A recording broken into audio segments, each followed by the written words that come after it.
Hello, हाय, नमस्कार दोस्तों। मैं हूँ अंशु झा और आप मेरे साथ सुन रहे हैं मेरी ही लिखी हुई कहानियाँ। और आज मैं आप लोगों को सुनाने वाली हूँ अनचाहत पार्ट 8। मैं क्या बताऊँ आपको, जब मेरी शादी हुई थी तो मुझे शादी का मतलब भी पता नहीं था। मैं सिर्फ 18 साल की थी। व्हाट? But why? इतनी जल्दी क्यों?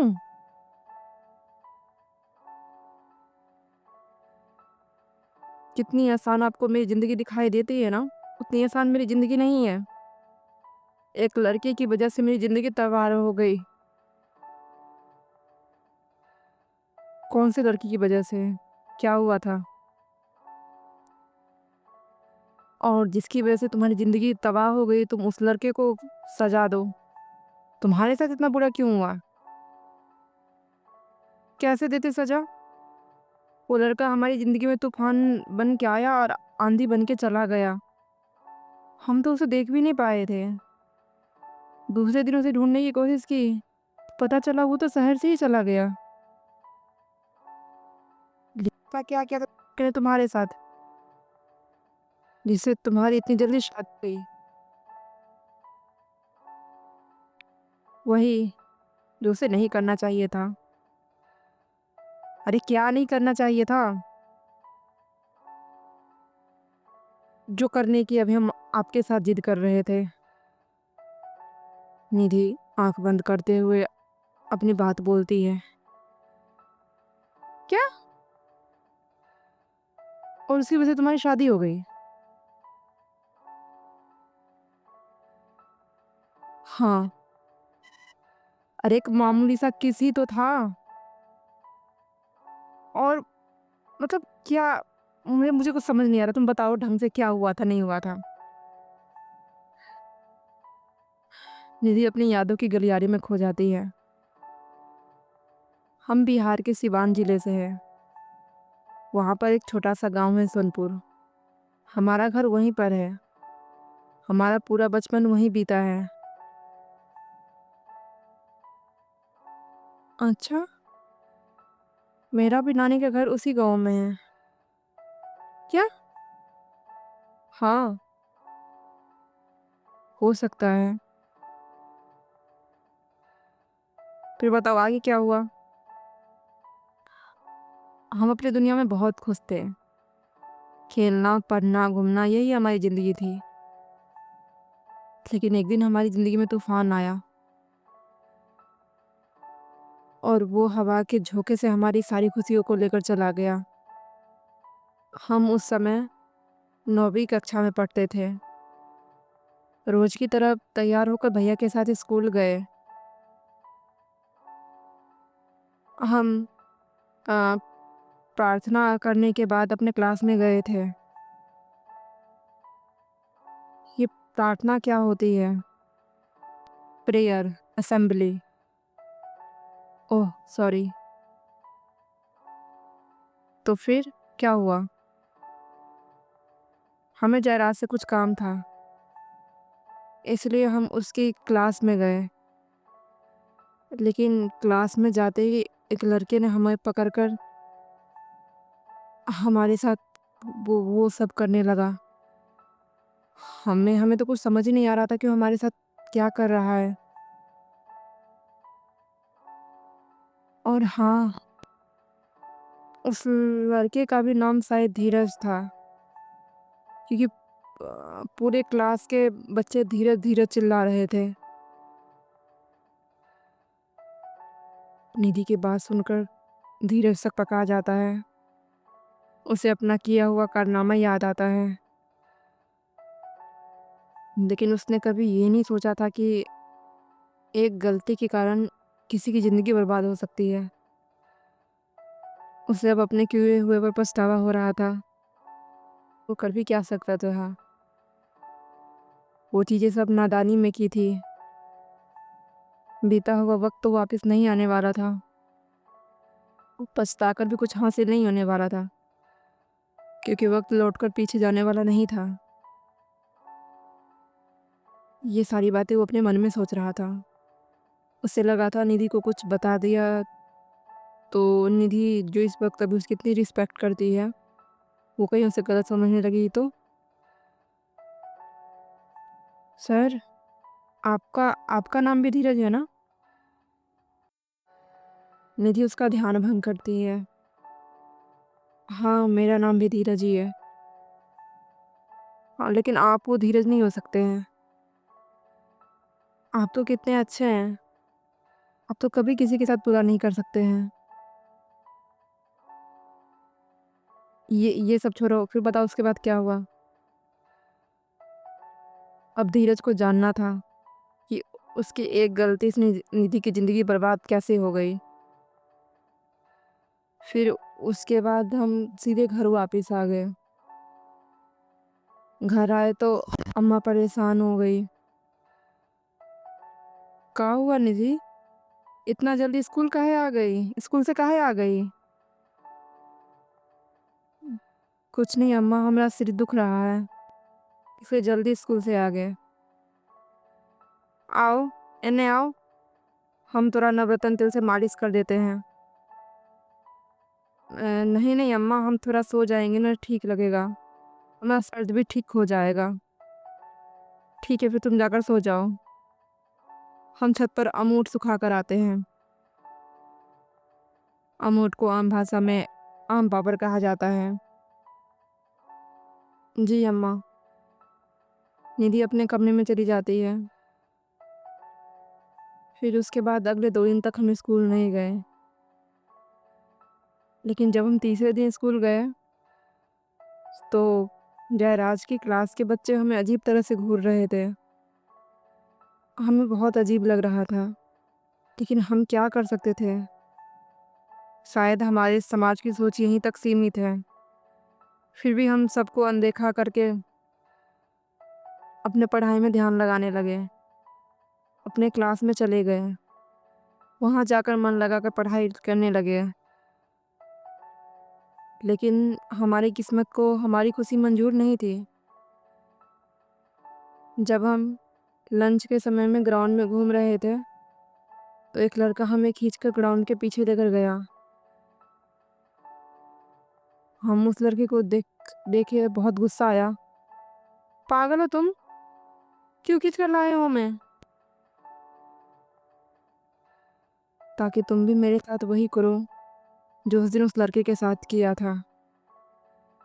क्या? ये कैसी बातें कर रहे हो? पागल हो गए हो? हाँ निधि, पागल ही हूँ तुम्हारे प्यार में। और मैं तुम्हें जब से देखा हूँ तब से तुमसे प्यार करता हूँ। I love you. अरे का आई लव यू? पागल वागल हो गए हो क्या भैया? हम तुमसे कोई प्यार व्यार नहीं करते हैं। अरे प्यार क्या होता है, हमको जाने दो। अय भैया मत बोलो, लड़का गुस्से से बोलता है। और पागल है तुम्हारे प्यार में, तो चुपचाप हमारी बात मान लो और हमारी गर्लफ्रेंड बन जाओ। देखो, अ, हम तुम्हारी कोई बात नहीं मानने वाले हैं, इसलिए हमें जाने दो।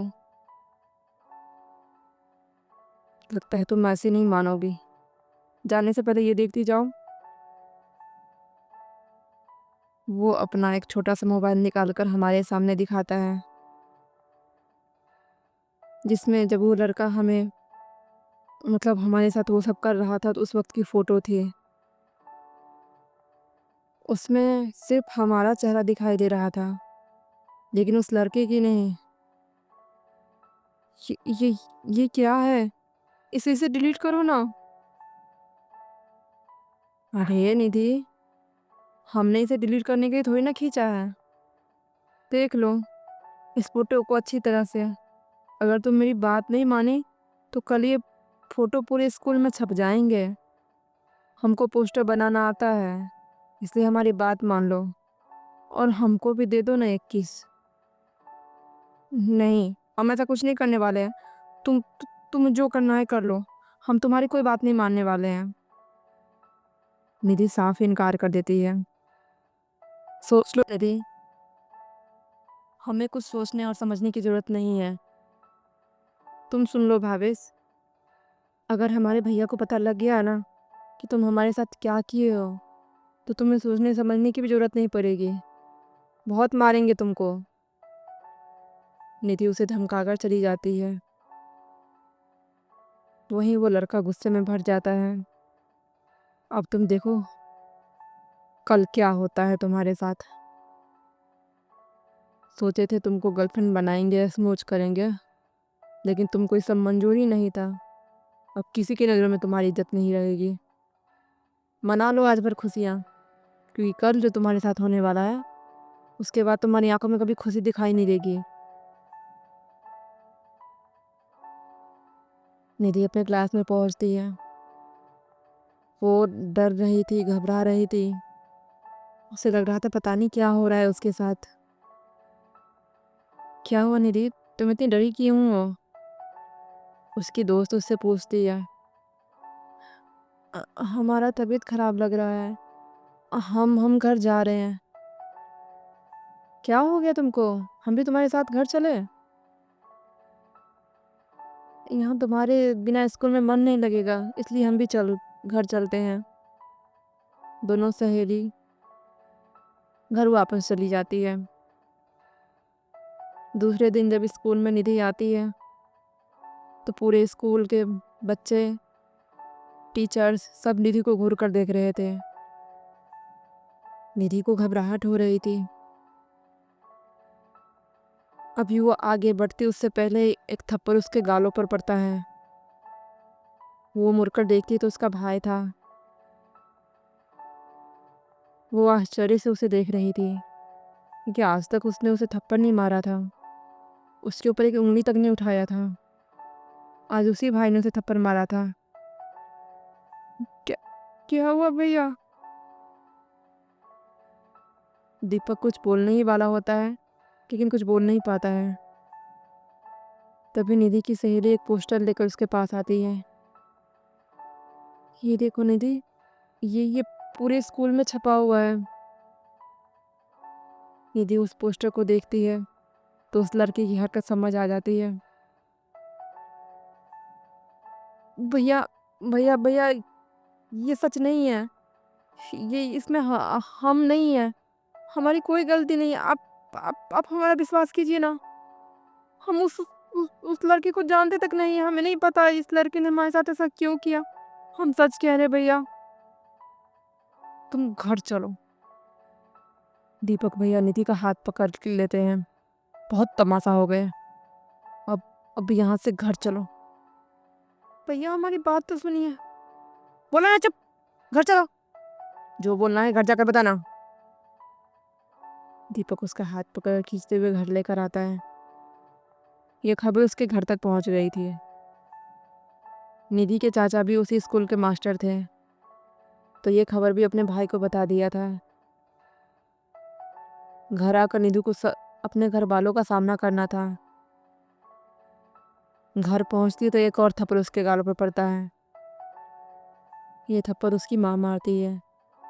निधि बस मुंह नीचे करके रोए जा रही थी, क्योंकि उसके अलावा कुछ कर नहीं सकती थी। दोबारा उसकी माँ उसके ऊपर हाथ उठाती है, लेकिन निधि के पापा बीच में हाथ रोक लेते हैं।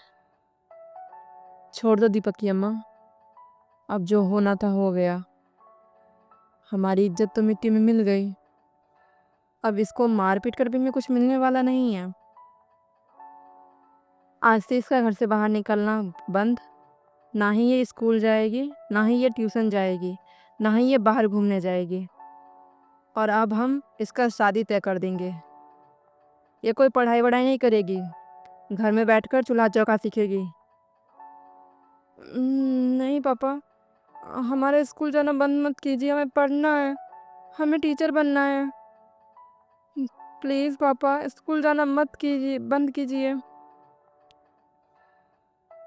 अम्मा तुम बोलो ना पापा को कि हमारा स्कूल जाना बंद ना करवाए।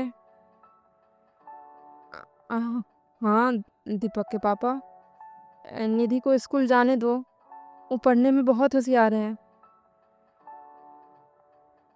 नहीं दीपक की अम्मा, ये कोई होशियार नहीं है। ये स्कूल में हमारा इज्जत डुबाने जाती है और आज से हम इसके लिए मर गए हैं।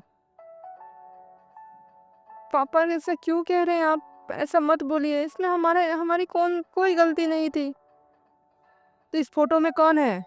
तुम्हारा भूत है? पापा हम सच कह रहे, इसमें हमारी कोई गलती नहीं थी। वो लड़का, कोई लड़का क्यों तुम्हारे साथ जबरदस्ती करेगा? तुम उसको जानती होगी तभी तो ये सब किया होगा ना। अब ज्यादा सफाई मत दो, घर में बैठकर चूल्हा चौका सीखो। अगले महीने हम लड़का देखकर तुम्हारा ब्याह करवा देंगे। उसके बाद तुम्हें जो समझना है, जो समझा देना है, जो करना है कर लेना। पा, पापा इतनी जल्दी शादी?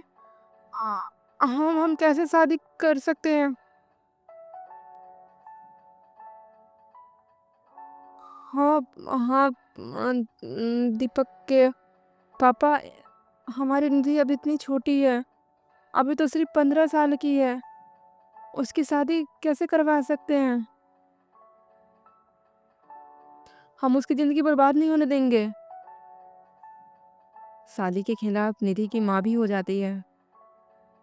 अगर आप जबरदस्ती शादी करवाएंगे तो हम थाना में फोन कर देंगे, क्योंकि 18 साल के कम उम्र की लड़की का शादी करना जुर्म है। एक झनाटेदार थप्पड़ निधि के माँ के गालों पर भी पड़ता है। निधि ये देखकर अपने 2 कदम पीछे खींच लेती है और कांपने लग जाती है, क्योंकि आज पहली बार उसके पापा ने उसकी माँ पर हाथ उठाया था और इसका जिम्मेदार वो कहीं ना कहीं वही थी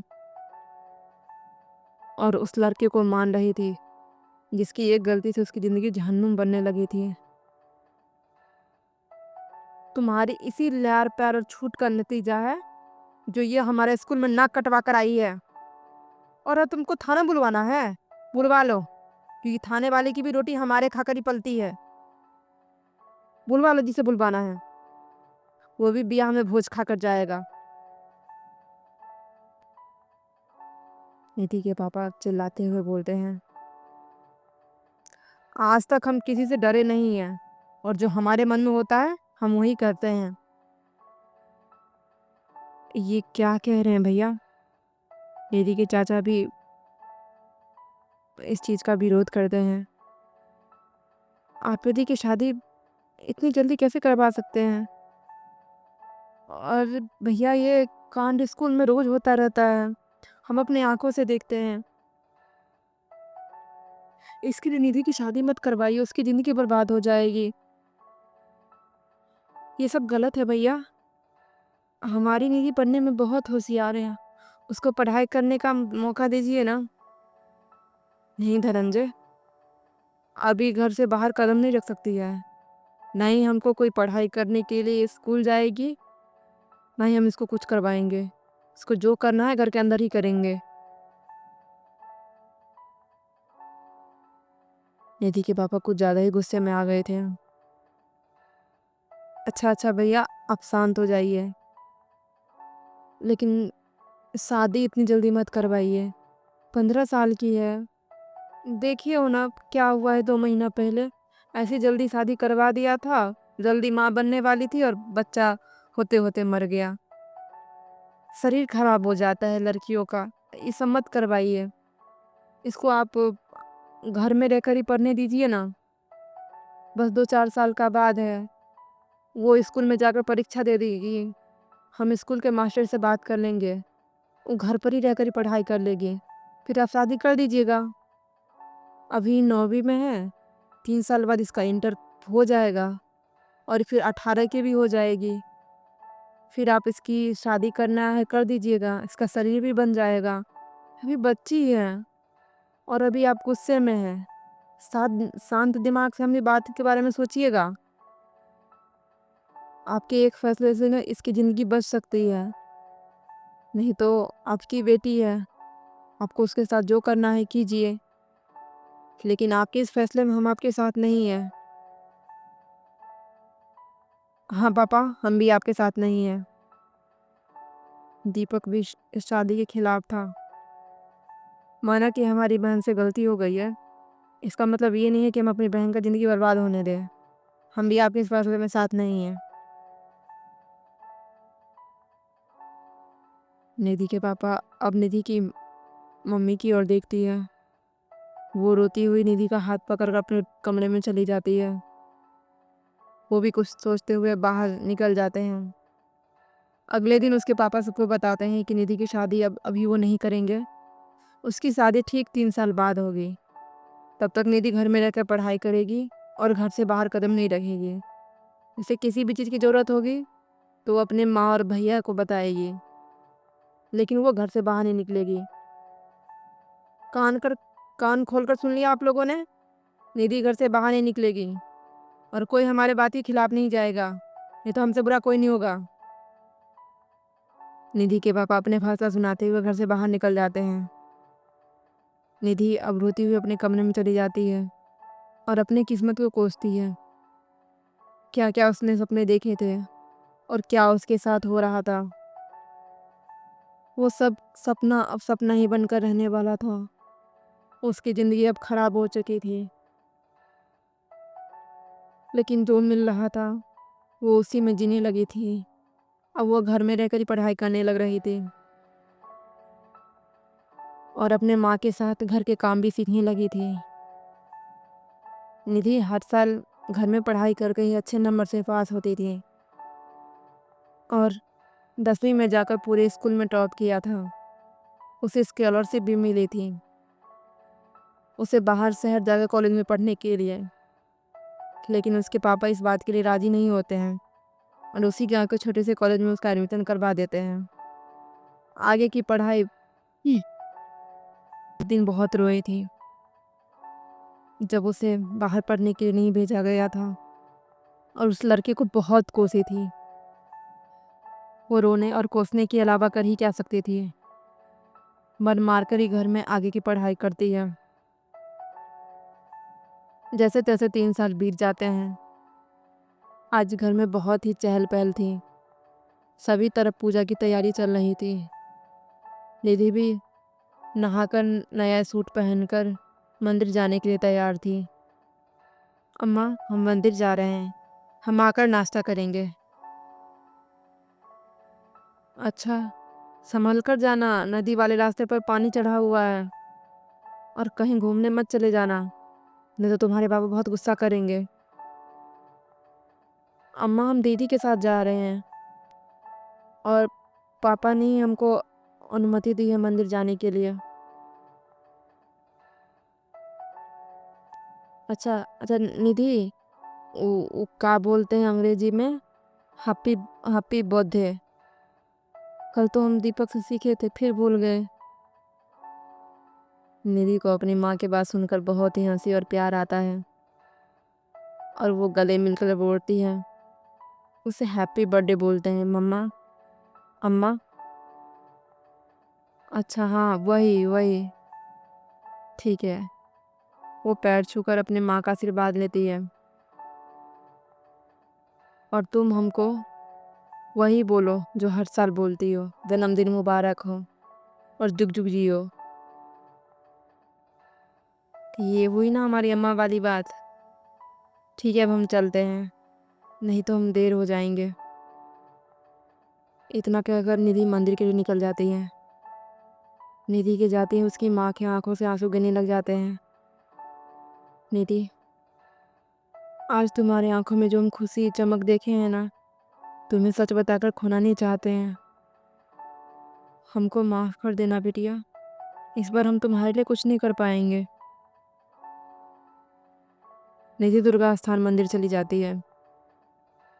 पूजा करके माता रानी के सामने हाथ जोड़कर कहती है, हे माता रानी, प्लीज़ हमारे पापा के मन से हमारी शादी का ख्याल निकाल दीजिए ना। वो हमें 2 साल तक शादी के लिए मजबूर नहीं करे और हम अपना ग्रेजुएशन कंप्लीट कर लें। उसके बाद फॉर्म भरेंगे तो हम टीचर बन सकते हैं। बस माता रानी, हम आपसे इतना ही तो मांगते हैं ना, आगे पता नहीं, आप मेरी इच्छा पूरी कर दीजिए। तभी निधि के पीछे से कोई आवाज़ लगाता है, निधि चल, तुम्हारे पापा तुम्हें घर बुला रहे हैं। निधि जल्दी से माता रानी को प्रणाम करके मंदिर से बाहर चली जाती है और सीधे अपने घर के लिए निकल जाती है। निधि घर पहुंचती है उसकी माँ उसकी पसंद का खाना बना रखती है। अम्मा भूख लगी है, कुछ तो खाना दे दो। तुम हाथ मुंह धो लो, हम खाना लगा देते हैं। अपने पसंद का खाना देखकर निधि खुश हो जाती है। खाते पीते खेलते कूदते कैसे शाम हो जाती है उसे पता ही नहीं चलता है। शाम को उसी घर में सत्यनारायण भगवान की कथा रहती है और गांव वाले को भोज थी। कथा पूजा भोज अच्छे से संपन्न हो जाते हैं। जब सब अब खाना खाकर अपने कमरे में सोने के लिए जा रहे थे, तभी निधि के पापा की आवाज़ आती है, रुकिए आप लोग, आप सबसे हमें कुछ ज़रूरी बात करनी है। हाँ कहिए ना भैया। हमने निधि के रिश्ता ढूंढ लिया है। ये क्या कह रहे हैं आप दीपक के पापा? आप तो चुप ही रहिए। आपके कहने पर ही हम उसकी शादी 3 साल तक नहीं की है। अब वो 18 की भी हो गई है। अब आपको कोई आपत्ति नहीं होनी चाहिए। लेकिन भैया आज उसका 18 पूरा ही हुआ है, इतनी जल्दी क्या है भैया? निधि के चाचा फिर रोकते हैं, थोड़े दिन रुक जाइए ना, हम लड़की को खोज कर अच्छे से जांच पड़ताल करके निधि का शादी करेंगे। हम सब कुछ कर चुके हैं धनंजय, तुमको कुछ करने की जरूरत नहीं है। लड़का के परिवार वाले बगल वाले गांव पूसा के हैं और वो लोग पूरा परिवार बम्बई रहते हैं। कल वो लोग निधि को देखने आ रहे हैं। अगर वो निधि को पसंद आ गई तो 20 तारीख को शादी है। दीपक। जी पापा। कल की सारी तैयारी कर लेना। जी पापा। ये सब सुनकर निधि का दिल टूट जाता है और वो अपने कमरे में चली जाती है। उसके पीछे उसकी माँ भी जाती है। अम्मा हमें ये शादी नहीं करनी है, आप पापा को बोलिए ना, हमें पढ़ना है, हमें कुछ बनना है। हम ठीक है निधि, चुप हो जाओ, हम बात करेंगे ना तुम्हारे बाबूजी से, तुम सो जाओ। निधि की माँ उसे किसी तरह से ठोक ठाक कर सुलाती है, उसको चादर उठाकर कमरे से बाहर आ जाती है। अपने माँ के जाने के बाद ही निधि आँख खोल लेती है। हमें पता है अम्मा, अब आप हमारे लिए कुछ नहीं कर सकती हैं। अब जो हमारे नसीब में लिखा होगा वही होगा। निधि रोते हुए सो जाती है। अगली सुबह घर में बहुत चहल पहल थी। घर के साजो सज्जा सब बदल दिए गए थे। एकदम जोरों शोरों से तैयारी चल रही थी। दीपक की अम्मा, लड़के वाले आते होंगे, जल्दी से निधि को कहो तैयार हो जाने के लिए, और बोलना थोड़ा अच्छे से तैयार होगी। जी हम बोलते हैं उसको। थोड़ी ही देर में लड़के वाले आ जाते हैं। नमस्ते बहन जी। नमस्ते नमस्ते भाई साहब।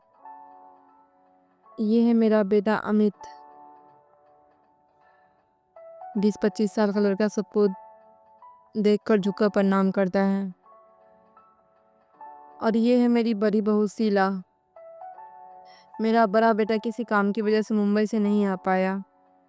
और ये है हमारे पति प्रकाश मिश्रा और हम हैं नीलू मिश्रा।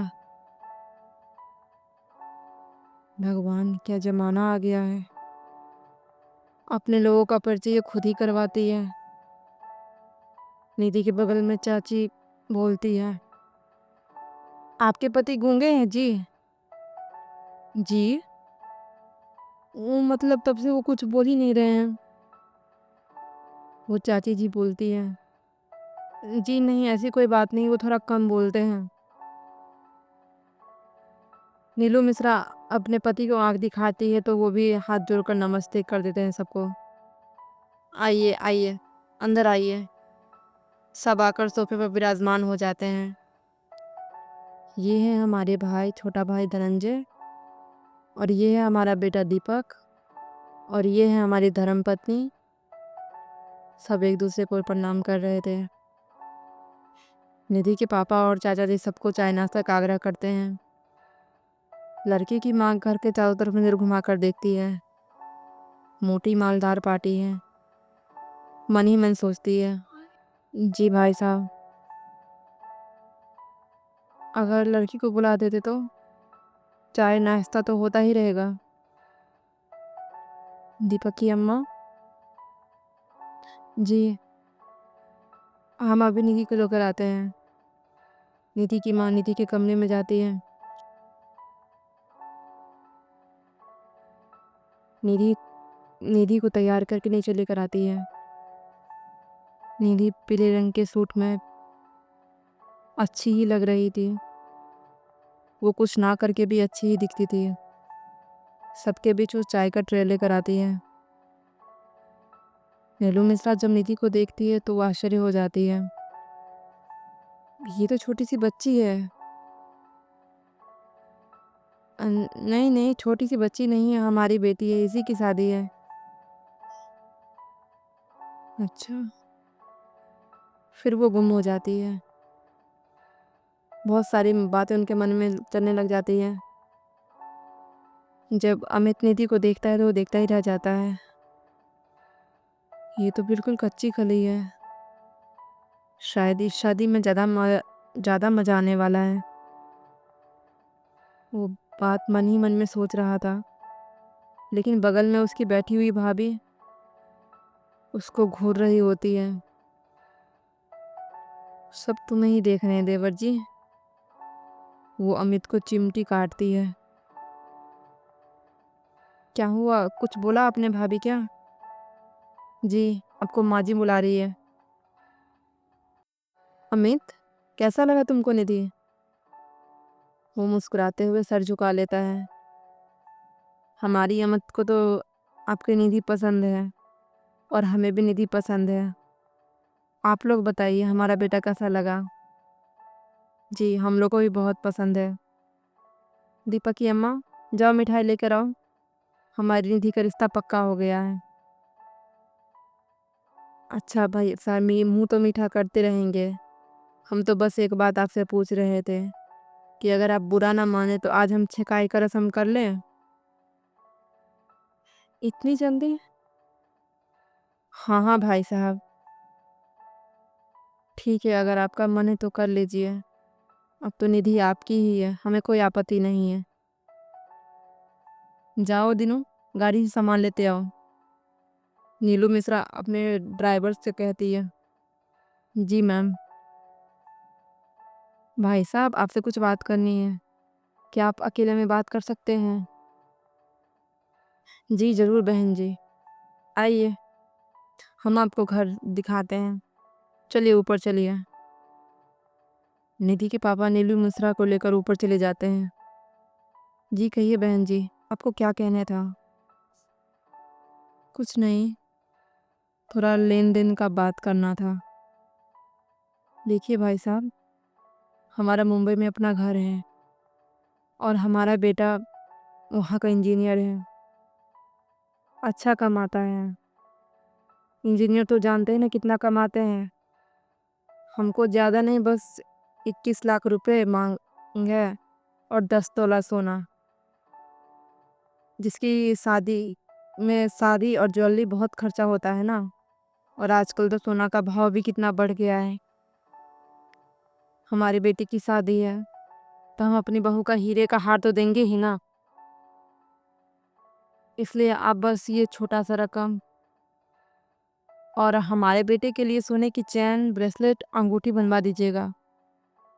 आगे चलकर सब आपकी बेटी का ही होगा। हाँ बहन जी, सब इंतजाम हो जाएगा, आप फिक्र मत कीजिए। ठीक है, फिर शादी 20 तारीख को हो जाएगी। आज हम छकाई करके जा रहे हैं, 20 तारीख को सीधे बारात लेकर आएंगे। आप नीचे चलिए, सब हमारा इंतजार कर रहे हैं। सब कुछ जल्दबाजी में हो रहा था। निधि के पापा को कुछ समझ ही नहीं आ रहा था कि क्या हो रहा था। उन्हें लग रहा था लड़के वाले को जल्दबाजी है, इसलिए शादी जल्दी हो रही है। नीचे आकर निधि को सोफे पर बिठा देते हैं, उसके सर पर लाल चुन्नी उठा देते हैं। उसके बाद बहुत सारी साड़ियाँ और एक लाल कलर का ज्वेलरी का डब्बा उसके गोद में रख देते हैं। निधि बस आंखों में आंसू लिए सब देखती रह जाती है। अमित के ऊपर ही नजर उठाकर देखती तक नहीं है। नीलू मिश्रा उसका बस बलैया लेकर माथे को चूम रही थी। बहुत प्यारी है हमारी बहू। आंखों से काजल निकालकर कानों के पीछे लगा देती है। अब हम चलते हैं। हमारी बहू का ध्यान रखिएगा। निधि के पापा और मैं उन सबको गेट तक छोड़ने जाते हैं। निधि की चाची कहती है, लड़का तो बहुते पैसा वाला है। देखिए तभी तो छकाए में ही सोना का हार देकर चली गई। हमारी निधि का किस्मत बहुत अच्छा है। लड़का भी कितना सभ्य और संस्कारी दिख रहा था। और इंजीनियर भी है। निधि के पापा बोल रहे थे कि निधि वो कुछ नहीं लेंगे, लेन देन कुछ नहीं करेंगे। निधि तुम काहे कुछ नहीं बोल रही हो? का हुआ, तुम्हारी तबीयत ठीक नहीं है का? नहीं चाची, हम अभी आते हैं। निधि अपने सर पर से चुन्नी उतारकर वहीं छोड़कर चली जाती है। अरे बेटिया, लगन का चुन्नी ऐसे नहीं उतारते हैं, बुरा होता है। अब इससे ज्यादा बुरा क्या होगा अम्मा? वो रोती हुई अपने कमरे में चली जाती है। ये बातें निधि के पापा भी सुन लेते हैं। हमें पता है निधि कि तुम इस शादी से भी खुश नहीं हो और आगे पढ़ना चाहती हो। हमने नीलू बहन जी से बात भी कर लिया है। वो तुमको आगे पढ़ाने के लिए भी मान गए हैं। क्या? हाँ, इसलिए आप लोग परेशान मत होइए। निधि हमारी भी बेटी है, हम उसका कभी बुरा नहीं चाहेंगे। सब निधि के पापा की बात सुनकर चैन की सांस लेते हैं और वो अपने कमरे में चले जाते हैं। अब क्या होगा इस शादी का परिणाम और क्या हुआ था निधि के अतीत में, जानेंगे अगले भाग में। तब तक के लिए चैनल पर नए हैं तो चैनल को लाइक कीजिए और सब्सक्राइब कीजिए और दोस्तों के साथ शेयर करना बिल्कुल भी ना भूलिए। Thank you.